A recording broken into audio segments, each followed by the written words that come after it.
오늘은 574번째 한글날입니다. 한글날에 우리가 기억해야 될 많은 사람들이 있는데 그 중에 한글을 띄어쓰기 하고 가로쓰기를 처음 시작하신 분이 계십니다. 한글에 띄어쓰기, 가로쓰기를 처음 만드신, 제정하신 분은 선교사님이십니다. 잔 로스 선교사님이십니다. 이분은 스코틀랜드 선교사로 중국에 선교하러 가셨다가 1873년에 토마스 선교사가 대동강에서 성경을 나눠주다가 순교했다는 말을 들으시고 조선 선교를 결심하시게 돼요. 그래서 1877년도에 조선에 오시기 전에 중국 땅에서 조선어 첫걸음이라는 책을 쓰십니다. 이 조선어 첫걸음이 많은 조선 선교사들에게 큰 언어를 준비하는 데 도움을 주었어요. 이 조선어 첫걸음에서 잔 로스 선교사가 띄어쓰기, 가로쓰기를 처음 만들었어요.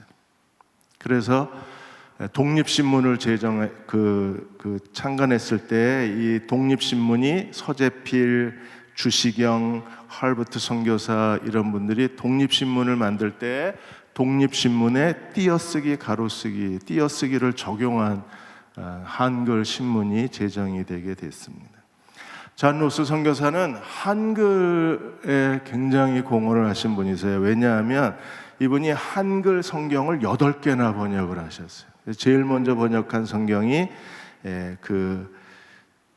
1882년도에 예수 성교 누가복음 전처 이렇게 해서 누가복음을 처음 번역하시면서 한글로 된 한글 성경을 8권 번역하시고, 그로 인하여 한글 전파와 그리고 많은 사람들이 쉽게 성경을 읽게 번역하신 분이 잔 로스 선교사이셨어요. 잔 로스 선교사는 한글에 대해서 아주 극찬을 하셨습니다. 한글은 아름다운 음성, 소리 문자로 너무나 간단해서 누구나 자모 글자만 배우면 누구나 읽을 수 있다고 했습니다. 근데 한글날이 되면 그리스도인조차도 이 잔 로스 선교사에 대한 감사가 없어요. 잊혀진 감사. 한글을 국민들에게 보급하고 그리고 많은 사람이 성경을 읽을 수 있도록 한글 성경을 번역하신 분에 대한 감사가 없어진 거예요. 그리고 한글날이 되면 이 잔 로스 선교사와 많은 선교사들이 한글로 번역된 성경을 통해서 이렇게 오늘 한국 기독교가 성장하고 부흥하게 된 것에 대해서 하나님께 감사해야 합니다. 오늘 누가복음 17장에 예수님이 10명의 나병 환자를 치유하셨는데 그 중에 예수께 돌아와서 감사한 사람은 한 사람입니다. 나머지 9은 그냥 예수님이 나병을 치유해 주시자 집으로 돌아갔고, 돌아와서 하나님께 감사하고 영광을 돌린 사람은 한 사람입니다. 예수님이 이 사마리아 사람을 통해서 감사와 하나님의 영광의 법칙을 우리들에게 가르쳐 주셨어요. 우리가 하나님께 감사할 때 하나님이 영광을 받으세요. 감사가 없으면 하나님이 영광을 받지를 못하십니다. 흔히들 표현이 서툴다 그럽니다. 그래서 우리는 사랑한다는 말도 안 하고 미안하다는 말도 잘 안 하고 감사하다는 말을 잘 안 해요. 그러나 우리가 하나님께 돌아와 감사하지 않으면 하나님께 영광을 돌릴 수가 없습니다. 기독교인은 아니지만 그 인생 코치 그리고 감사 강연자로 잘 알려진 윌 파이라는 분이 인생이 바뀌는 3줄 감사의 기적이라는 책을 쓰셨어요. 이 인생이 바뀌는 3줄 감사의 기적이라는 책에서 이 윌 파이가 인생의 모든 분야, 모든 사람, 모든 시대에 언제나 어려움이 있었다는 거예요. 고난이 없는 시대가 없어요. 어느 시대에나 가족으로 인하여 고통을 당하고 약물 중독, 그리고 자살 충동과 우울증, 극심한 우울증으로 인하여 고통당하는 사람들, 가족들이 있고, 그리고 재정 파탄, 이번에 라면 끓여 먹다가 불이 나서 이제 의식을 되찾은 라면 형제와 같이 이렇게 가정적으로 어려움이 있는 사람들이 있습니다. 최근에 한국 사회에도 정말 우리를 힘들게 합니다. 낙태법이 제정이 되는데 14주 낙태법이 제정이 됨으로 인해서 이것 때문에 여성계 또 많은 낙태를 금지하는 사람들 사이에 극심한 혼란이 있습니다. 공무원 피살 사건이 월북이냐 아니냐에 따라서 또 사회적으로 의견이 나뉘어져 버렸습니다. 10월 3일, 9일 날 광화문 또다시 집회 통제가 이루어지면서 이게 민주주의냐 아니면 이 방역이냐에 따라서 사람들의 의견이 또 갈라졌어요. 오늘 아침에는 울산에서 33층 복합 아파트에 불이 나서 15시간 만에 불이 꺼지기도 했습니다. 국정감사에 여전히 사람들의 국민들을 실망시키는 의원들의 행태가 그대로 뉴스에 나옵니다. 이런 일들이 우리 주변에서 끊임없이 일어나요. 윌파이는 고통이 없는 시대는 없다고 했어요. 사회적 혼란과 그리고 고난이 없는 시대는 없습니다. 그런데 그 고난이 우리들에게 공통적으로 주는 한 가지 중요한 사실이 있다 그랬어요. 모든 고난과 불행이 우리에게 공통적으로 주는 한 가지 분명한 사실이 있는데, 그것은 우리로 하여금 성장하게 만들고 인생의 새로운 기회를 찾게 만들어준다는 것. 모든 고통은 우리들에게 우리의 인생이 더 성숙하게 하고, 그리고 그 속에는 우리 인생에 아주 소중한 기회가 담겨져 있다는 거예요. 여러분들 그렇게 믿으십니까? 모든 고난에는 성숙과 인생의 새로운 기회가 담겨져 있어요. 믿으시나요? 근데 어떻게 그걸 찾을 수 있느냐? 감사하는 사람이 그 속에 감추어진 성장의 기회, 그리고 인생의 기회를 찾아낼 수 있다고 했습니다. 그러므로 이 감사는 저절로 되는 게 아니라, 천성적으로 감사의 본성이 있는 사람이 있는 게 아니라, 뭐 공부를 많이 해야 할 수 있는 것도 아니고 돈이 많아야 할 수 있는 것도 아니라, 이 감사는 마음 공부, 마음이 훈련된 사람만이 할 수 있는 게 감사함이라 그랬어요. 그래서 10명이 다 고침을 받았는데, 나병 환자 10명이 다 고침을 받았는데, 그 중에 돌아와 감사한 사람은 한 사람. 이 한 사람은 마음이 공부된 사람이에요. 마음이 훈련된 사람이에요. 감사가 저절로 될 때까지 기다리는 사람은 아무도 감사 못합니다. 끊임없이 감사를 공부하고 감사를 훈련해야 감사하는 사람이 될 수 있어요. 지혜롭게 마음을 공부하는 저와 여러분이 되시기를 주의 이름으로 축원합니다. 돌아온 한 사람, 그는 누구였어요? 사마리아 사람. 이 사마리아 사람을 주목할 필요가 있습니다. 왜냐하면 예수님 당시에 사마리아 사람은 어떤 사람이었습니까? 종교적으로 인정받지 못하는 사람이었어요. 유대인이 가장 증오하고 인간 이하로 취급하고 짐승처럼 여기고 사람 대접 못 받은 사람이 누구였습니까? 사마리아 사람입니다. 그런데 예수께 돌아와서 감사한 사람이 사마리아 사람. 사람은 누구나 다 자기 안에 부정적 자아상을 갖고 있습니다.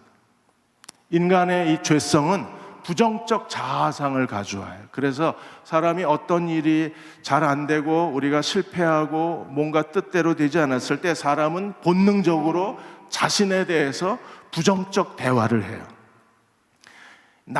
내가 나에 대해서 부정적 대화를 하는 것처럼 두려운 일은 없습니다. 우리는 뭐가 잘 안 되고 우리가 계획한 대로 일이 해결이 안 되면 즉각적으로 내가 나에 대해서 뭐라 그래요? 너는 그래. 너는 별 수 없어. 너같이 하찮은 인간이 뭘 할 수 있다고 그래. 네가 뭘 해봐야 아무도 너에 대해서 관심을 갖지 않아. 너는 형편없는 인간이야. 즉각적으로 우리 안에 부정적 자아상이 우리 나에 대해서 부정적 대화를 하는 거예요. 만일에 사마리아 사람이 부정적 자아상을 가지고 있었던 사람이라면 그는 예수께 돌아와서 예수께 감사하고 하나님께 영광을 돌리지 못했을 거예요. 왜 우리가 하나님께 대해서 감사함이 없나? 왜 우리가 모든 일에 범사에 감사하라, 이는 너희를 향한 하나님의 뜻이라고 했는데 왜 우리가 자신의 하나님께 대해서 모든 일에 감사함이 없나? 나 자신에 대한 부정적 자아상 때문에 우리가 하나님께 대해서 감사를 못해요. 긍정적 자아상을 가져야 돼요. 자신에 대해서 너그러워질 필요가 있습니다. 아니, 하나님의 관점에서 자신의 가치를 볼 수 있어야 돼요. 하나님의 사랑이 우리를 어떤 사람으로 만드셨는지, 하나님 앞에 내가 어떤 가치의 사람인가 눈이 열려져서 자신의 가치를 본 사람이 스스로 자신에 대한 긍정적 자아상을 가질 수 있어요. 하나님이 우리를 어떤 사람으로 만드셨습니까? 요한복음 1장 12절 13절에 영접하는 자 곧 그 이름을 믿는 자들에게는 하나님의 자녀가 되는 권세를 주셨으니, 예수 그리스도를 믿으셨습니까? 예수님을 개인의 구세주로 영접하셨습니까? 그렇다면 우리는 누구예요? 하나님의 자녀가 되는 권세를 받은 사람들입니다. 그래서 13절에 이는 혈통으로나 육정으로나 사람의 뜻으로 나지 아니하고 어디서 태어났어요? 하나님께로부터 태어난 사람이라. 믿으십니까?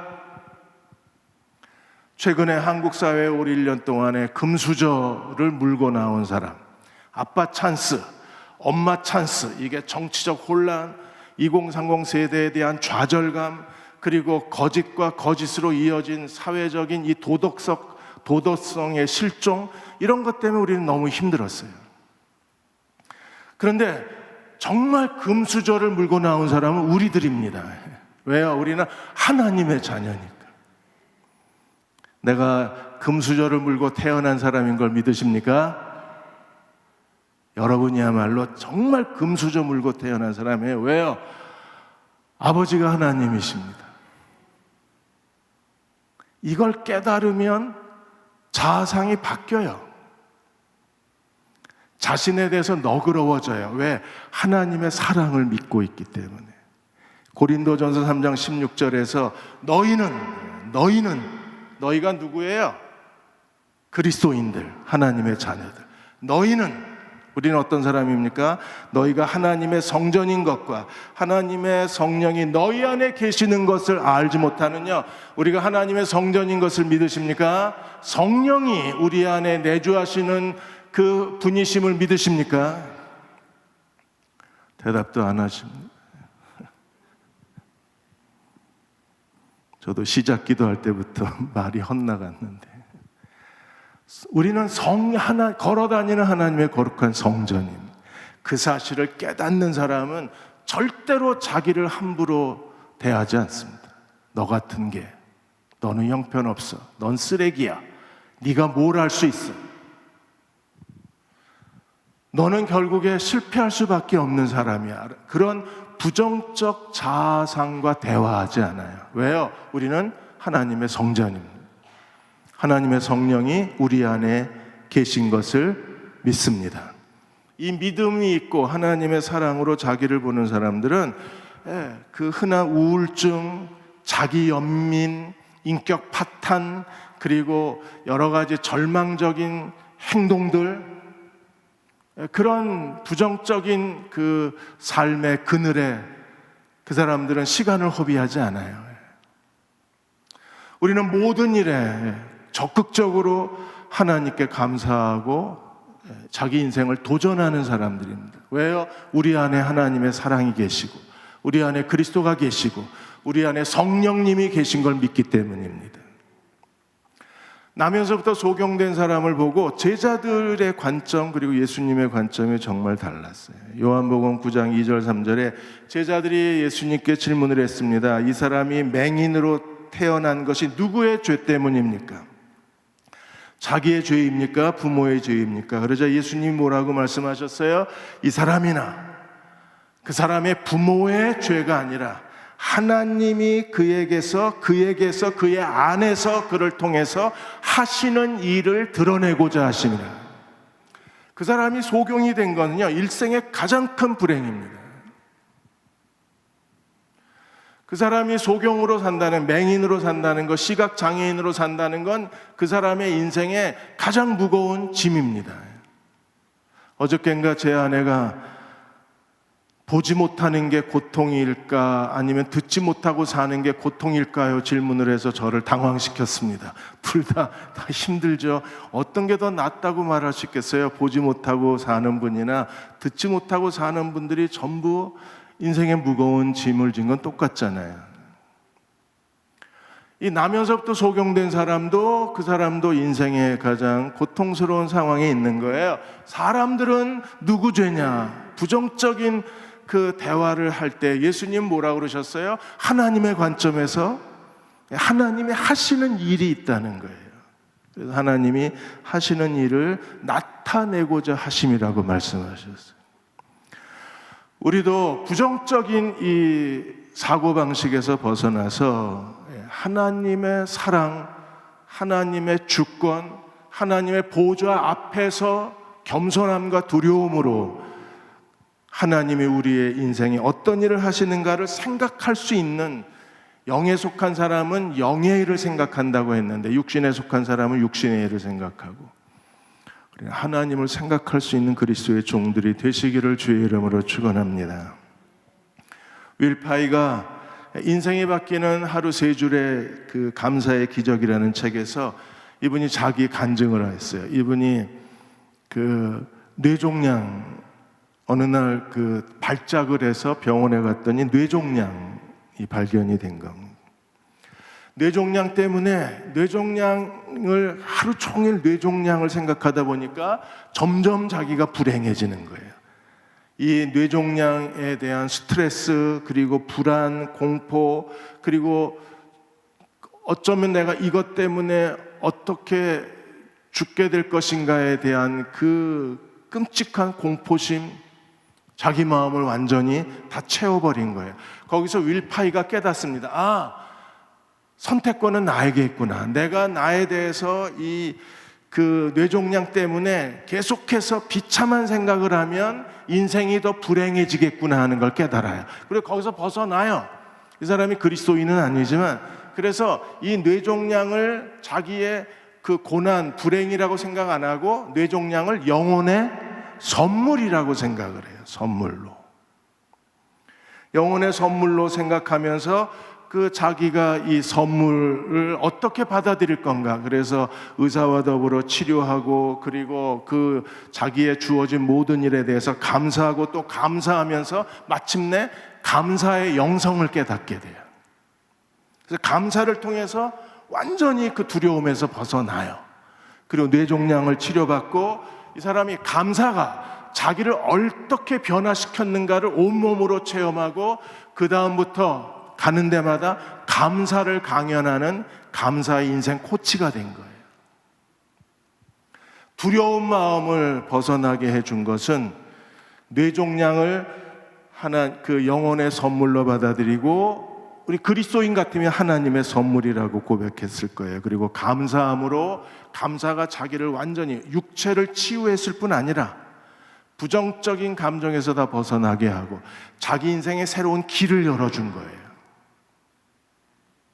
사탄은 오늘도 우리 마음속에 끊임없는 부정적인 마음을 집어넣어요. 의심, 실패, 좌절, 이러다 인생이 끝나는 게 아닌가에 대한 불안감, 극도의 우울한 생각들을 우리 속에 집어넣습니다.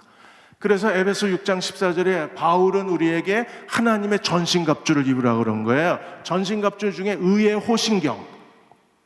의의 호신경은 무엇입니까? 정의로운 생각의 가슴 막이. 우리는 가슴을 막아야 돼요. 모든 부정적 생각에서 우리의 생각을 막고 가슴을 막아야 돼요. 무엇으로요? 정의로운 생각으로. 무엇이 정의로운 생각입니까? 우리 주변에서 일어나고 있는 모든 일에 대해서 온 힘을 다하여 하나님께 감사하는 사람들이 정의로운 가슴 막이, 의의 호신경을 옷 입은 사람들입니다.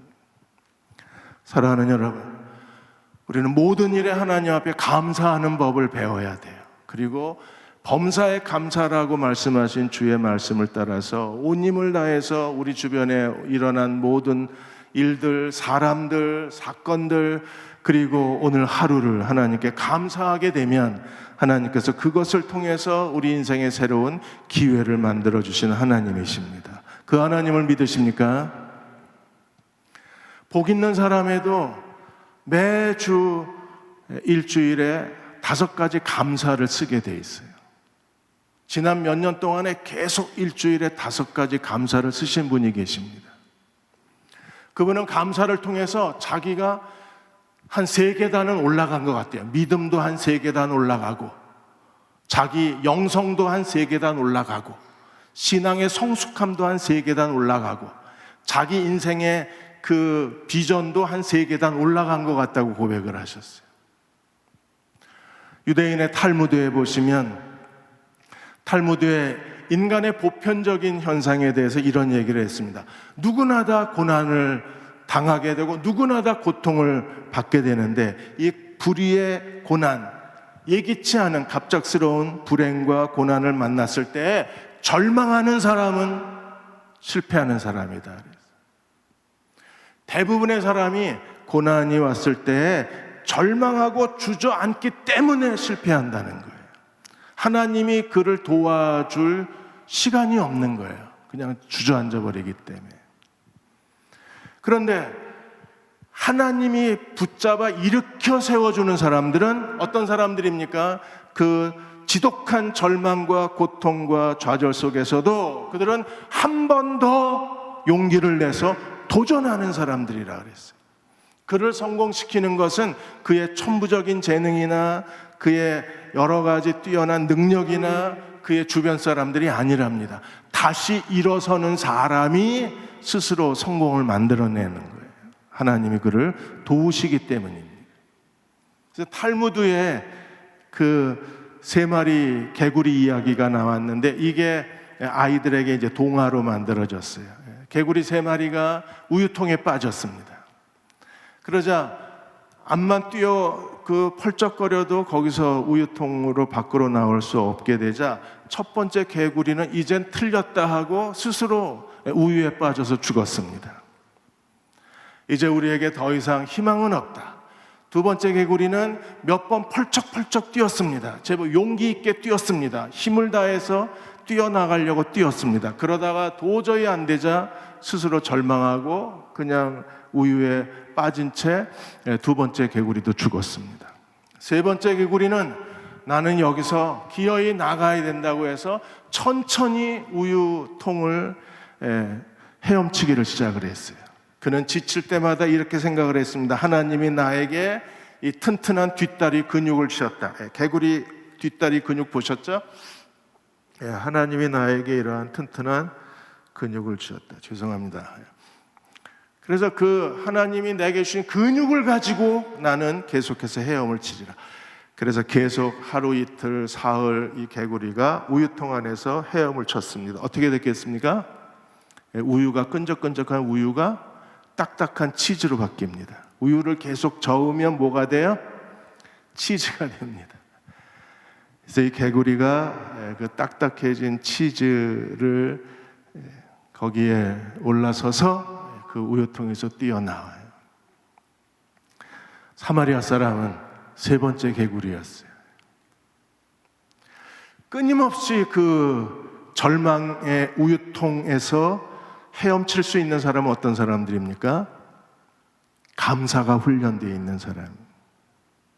감사하면 계속 헤엄칠 수 있어요. 우유가 치즈로 바뀔 때까지. 그 한 사람, 사마리아 한 사람, 이 나병 환자에 대해서 우리가 좀 더 주목해 보고자 합니다. 17장 14절에 보시면 이 10명의 사람이 전부 다 믿음이 있었어요. 왜요? 예수님이 뭐라고 그러셨어요? 가서 제사장에게 너희 몸을 보여라.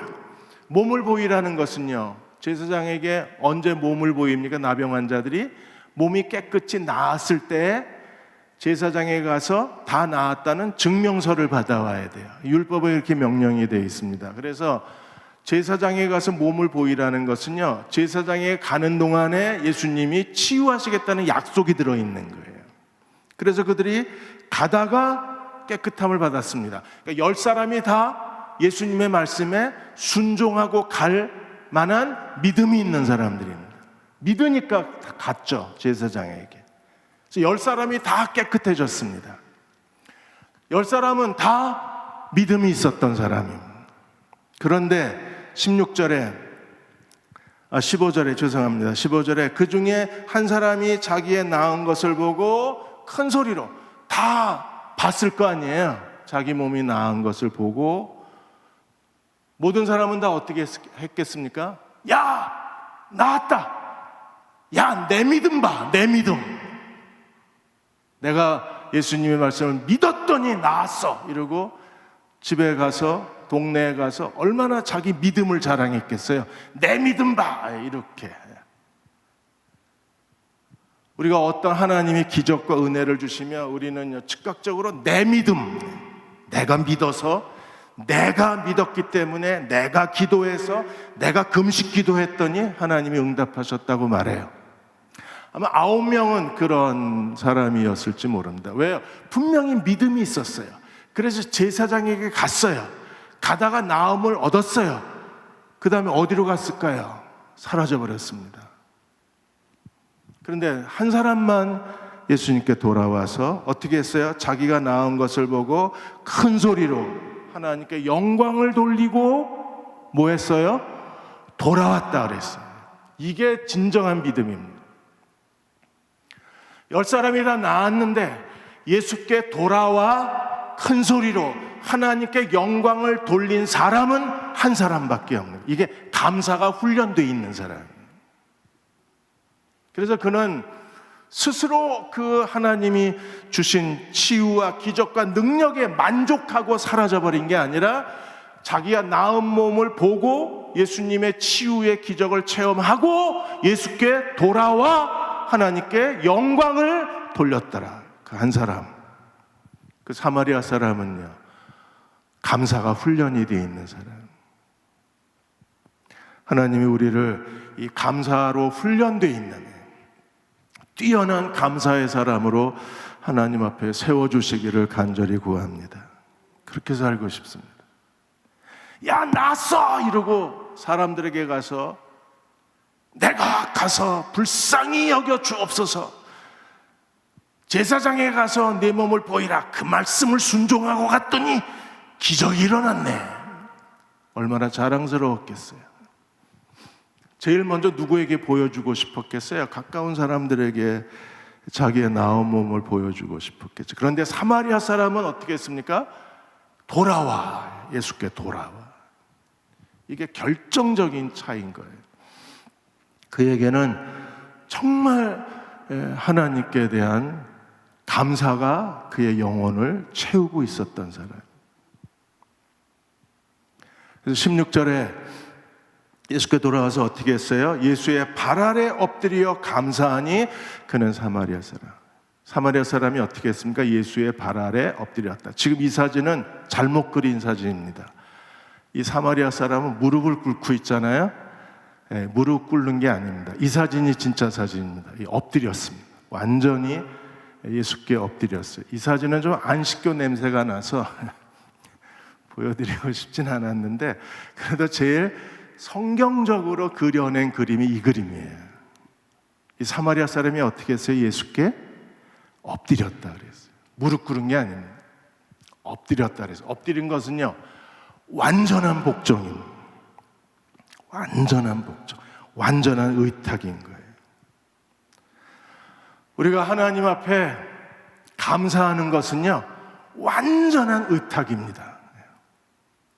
하나님께 다 맡기는 거예요. 시편 37편 5절에 이렇게 말했습니다. 내 길을 여호와께 맡기라. 그를 의지하면 누가 이루시고? 그가 이루시고. 내 길을 여호와께 맡겨라. 하나님을 의지하면 누가 이루세요? 하나님이 이루어 주신다고 하셨어요. 이 말씀을 믿으십니까? 공동 번역에 이렇게 되어 있습니다. 그에게 앞날을 맡기고. 하나님께 뭘 맡겨요? 앞날을 맡기고 하나님을 의지해라. 그러면 그를 믿으면 그가 친히 몸소 네 길을 만들어 주실 거다. 새 번역에도 이렇게 돼 있어요. 내 길을 주님께 맡기고 주님만 의지해라. 그러면 주님이 내 길을 만들어 주신다. 의탁해야 돼요. 근데 어떤 사람이 의탁하는 사람입니까? 오늘 내게 일어난 일을 하나님께 완전히 감사하는 사람. 감사할 때 우리는 그 모든 사건, 일어난 모든 환경, 내 곁에 있는 사람들을 하나님께 감사할 때 하나님께 맡기는 게 돼요. 우리가 맡기면, 주님을 의지하면 주님이 이루시겠다고 약속해 주셨습니다. 그 하나님을 믿으십시오. 그래서 윌리엄 브레이크는 감사하는 마음이 곧 천국이라 그랬어요. 천국은 어디예요? 하나님이 계신 곳, 하나님이 통치하시는 곳, 하나님이 다스리시는 곳, 하나님이 함께 하시는 곳. 우리가 감사하면 하나님께서 그 일을 이루어내실 거예요. 감사하는 사람이 하나님이 길을 열어주실 때까지 포기하지 않고 실망하지 않고 계속 믿음의 문을 두드릴 수 있는 사람은 감사하는 사람들입니다. 한국뿐 아니라 전 세계에서 그 프라이드 치킨을 많이 좋아하는데 한국의 그 KFC 프라이드 치킨 이 창립하신 분이 커넬 헬랜드 샌더스라는 분이십니다. 켄터키 프라이드 치킨 많이들 좋아하시죠? 이분이 사진에 있는 분이 그 커넬 샌더스 이분인데 이분이 KFC를 창립한 나이가 65세.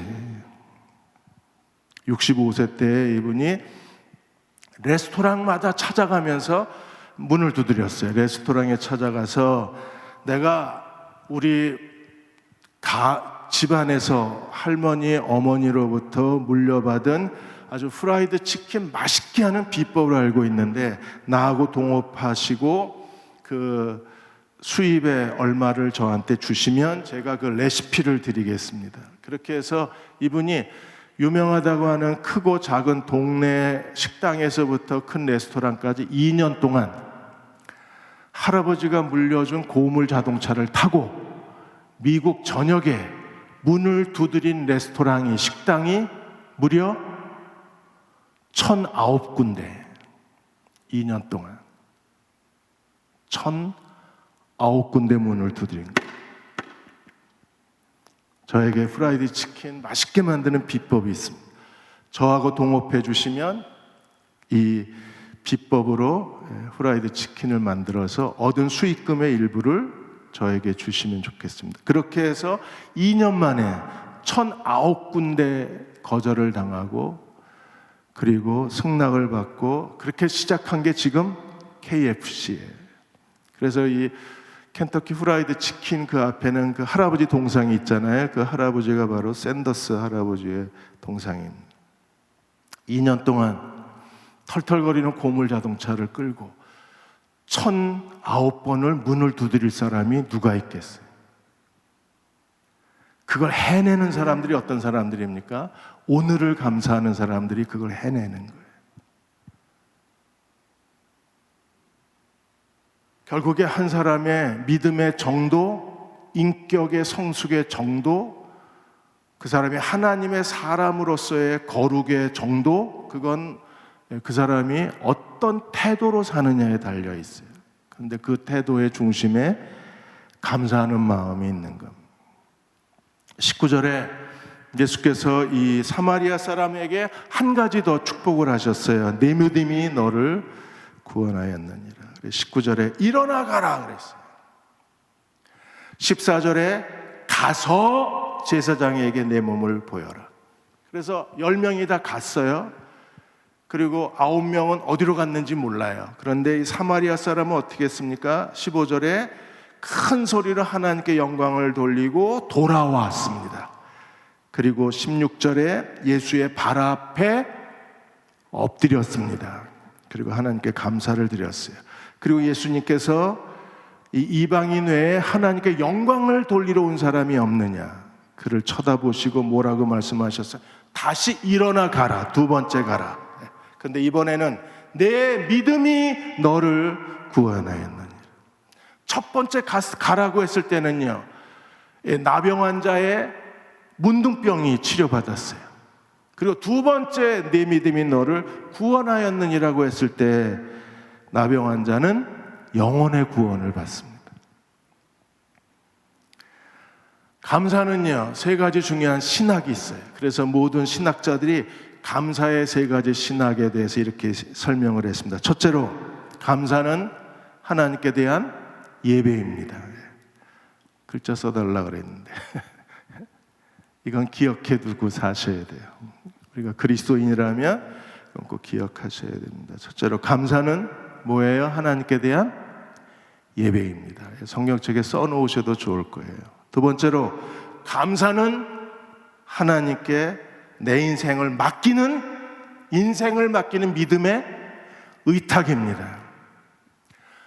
우리가 길을 찾지 못해서 힘들어하는 아들을 쳐다보다가 하나님, 저 아들을 저의 자식으로 하나님 주셔서 감사합니다 하는 순간에 그 자식이 이제 누구의 자식이 돼요?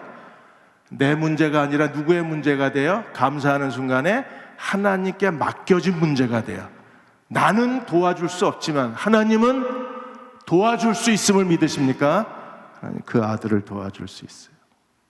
그게 믿음의 의탁이라는 겁니다. 감사하면 그 순간에 그 문제의 해결자가 내가 아니라 감사하는 순간에 누구에게로 가요? 하나님께로 가요. 그래서 감사는 믿음의 의탁입니다. 세 번째는, 감사는 하나님 뜻대로 복종하겠다는 고백입니다. 주님, 왜 이런 일이 일어났는지 모르지만 주여, 내게 이 일이 일어나게 하신 것을 감사합니다 하는 것은요, 하나님이 어떤 일을 하시든지, 하나님께서 무슨 일을 하시든지 내가 하나님께 순종하고 복종하겠다는 믿음의 고백이 되는 겁니다. 오늘 아침에 존경하는 목사님 한 분이 그 아들이 둘이 있는데 그 중에 한 아들이 치유센터에 들어갔다가 젊은 사람인데 갑자기 이제 몸에 좀 어려움이 있어서 그래서 아마 치유센터에 들어갔는데 갑자기 이제 막 그 의식이 없어지고 복수가 차고 긴급한 상황이 된 거예요. 그래서 그 도시에 있는 큰 병원에 갔는데 병원에서 할 수 있는 게 없다, 그 판정을 받은 겁니다. 그래서 할 수 없이 이제 차에다가 환자를 싣고 7시간 떨어진 도시로 내려오는 도중에 이 차 안에서 하나님의 부르심을 받았어요. 그 부모님은 이제 그 도시에 가 있고 이 아들은 다른 도시에서 그 부모님을 만나러 가던 중에 이제 하나님의 부르심을 받았습니다. 그 이야기를 듣고 막 마음이 무너져 버렸어요. 왜 이런 일이 일어나야 하는가? 그렇게 신실하게 하나님을 섬기신 분이셨는데 왜 이런 고통이 있어야 하는가? 근데 그 목사님 부부는 그 하나님이 그렇게 불러가신 거에 대해서 겸손하게 무릎을 꿇고 고개를 숙이고 엎드려서 하나님께 감사를 드리셨어요. 그 감사의 고백은 이 일이 하나님이 하시는 일이면 복종하겠습니다라는 고백이에요. 복종하겠습니다. 감사는 하나님께 대한 예배입니다. 감사는 하나님의 주권에 모든 걸 맡기는 겁니다. 감사는 하나님의 뜻에 복종하는 거예요. 감사는 우리가 하나님께 씨앗을 심는 것과 같아요. 심는 대로 거두게 하시는 하나님께 감사할 때 하나님이 그 씨앗을 자라게 하시는 거예요. 갈라디아 6장 7절 8절에 스스로 속이지 말라. 하나님은 업신여김을 받지 아니하시나니 사람이 무엇으로 심든지 그대로 거두리라. 육체를 위하여 심는 자는 8절에 육체를 위하여 심는 자는 육체로부터 뭘 거둬요? 썩어질 것. 성령을 위하여 심는 자는 성령으로부터 뭘 거둬요? 영생을. 심는 건 두 가지입니다. 육체를 위하여 심는 사람은 어떻게 사는 사람이에요? 그의 삶의 태도가 끊임없이 염려하는 사람입니다. 염려도 심는 거예요. 그리고 심으면 자기가 거둬야 돼요. 왜? 심는 대로 거두는 겁니다. 감사도 심는 거예요. 성령으로 심는다는 건 무슨 뜻입니까? 우리가 하나님께 감사할 때 그것은요, 성령께 완전히 맡기는 거예요. 그리고 우리가 감사한 걸 가지고 하나님은 우리 인생에 새로운 창조물을 만들어내시는 거예요. 재미가 없으신가 보네. 자, 예수님이 제자들에게 너희가 먹을 것을 줘라고 했을 때 육체를 위하여 심는 사람, 세상적 사고방식을 가진 빌립은 계산해서 재빨리 얼마를 계산해내요? 200데나리온. 정말 똑똑한 사람입니다. 스마트합니다. 계산 능력이 뛰어납니다. 이보다 더 일처리 능력이 뛰어난 사람이 없어요. 빌립은 정말 샤프한 사람입니다. 그 순간에 거기 있는 사람의 숫자, 그리고 필요한 재정이 얼마인지를 정확하게 계산해낸 사람은 빌립입니다. 근데 이 사람은요, 철저하게 세상적인 사람이에요. 안드레는 하나님 나라의 사람입니다. 안드레는. 그래서 안드레는 어린아이의 도시락을 가지고 왔어요. 그리고 그것을 예수님께 드렸습니다. 이게 믿음입니다. 안드레가 그 문제를 예수님이 제자들에게 너희가 먹을 걸 주라 그랬어요. 그럼 누가 해야 될 일이에요? 너희가, 제자들이 할 일입니다. 그런데 안드레가 한 일은 뭡니까? 자기가 한 게 아니라 어린아이 도시락 오병이어를 찾아서 누구에게 다시 그걸 맡겼어요? 주님께 맡긴 거. 이런 믿음이라는 건, 감사라는 건 나 중심의 삶에서 그리스도 중심의 삶으로 바뀌어지는 거예요. 그러자 예수님이 어떻게 하셨습니까? 예수님도 오병이어를 하늘을 우러러 뭐 하셨어요? 축사하시고 떼어서 나누어 주자. 거기에 남자만 5,000명, 2만 명, 2만 5천 명의 사람들이 다 어떻게 했습니까? 다 배불리 먹고 12강주리가 남았습니다. 하나님은 어떻게 이 오병이어의 기적을 일으키셨어요? 예수님이 축사하신 것, 감사한 걸 가지고 그걸 떼어 나누어 주자 오병이어의 기적이 일어납니다. 우리가 왜 감사해야 돼요? 우리가 감사한 게 있어야 그걸 가지고 하나님이 내 인생을 만드실 수 있는 거예요. 감사한 게 하나도 없으면 주님이 우리를 위해서 할 일이 아무것도 없는 거예요.